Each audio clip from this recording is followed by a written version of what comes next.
Hi friends, Sunday evening 2 பேர் பாருங்கள் மண்ணில் எவ்வளோ அழகாக வீடு கட்டி விளையாடிட்டுருக்காங்கன்னு. அப்படியே வந்து செடிக்கு வந்து தண்ணி விட்டுட்டு இருந்தோங்க.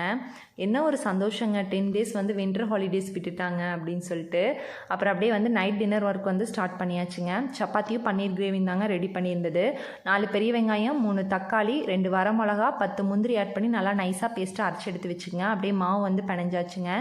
பன்னீரும் வந்து பார்த்திங்கன்னா வீட்டில் தான் ரெடி பண்ணியிருந்தது. அது க்யூபாக கட் பண்ணிவிட்டு கொஞ்சமாக எண்ணெய் ஊற்றி ஃப்ரை பண்ணி தனியாக எடுத்து வச்சுக்கோங்க. அதே பேனில் வந்து கொஞ்சம் பட்டர், கொஞ்சம் எண்ணெய் ஊற்றிட்டு பட்டை, கிராம்பு, ஸ்டாரு, பிரிஞ்சி இலை ஆட் பண்ணிவிட்டு கொஞ்சம் சீரகம், 1 ஸ்பூன் இஞ்சி பூண்டு பேஸ்ட் ஆட் பண்ணிவிட்டு அந்த அரைச்சி வச்சிருக்க பேஸ்ட் வந்து ஆட் பண்ணிக்கோங்க. கொஞ்சம் உப்பு, ஏலக்காய் பொடி, 1.5 ஸ்பூன் பார்த்திங்கன்னா கரம் மசாலா, 1/2 ஸ்பூன் வந்து கொத்தமல்லி பொடி ஆட் பண்ணிவிட்டு பச்சை பட்டாணியும் பன்னீரும் வந்து ஆட் பண்ணி கொதி வந்ததுக்கப்புறம் பார்த்திங்கன்னா கரும்பு சர்க்கரை ஆட் பண்ணிக்கிங்க. கடைசியாக வந்து கஸ்தூரி மெத்தி ஆட் பண்ணி இறக்கிக்கிங்க. சூப்பரான டேஸ்டியான கிரேவி வந்து ரெடி ஆயிடுச்சுங்க. அப்படியே சப்பாத்தியும் வந்து சுட்டாச்சுங்க. நாளைக்கு ஒரு வீடியோவில் பார்க்கலாம். பாய்.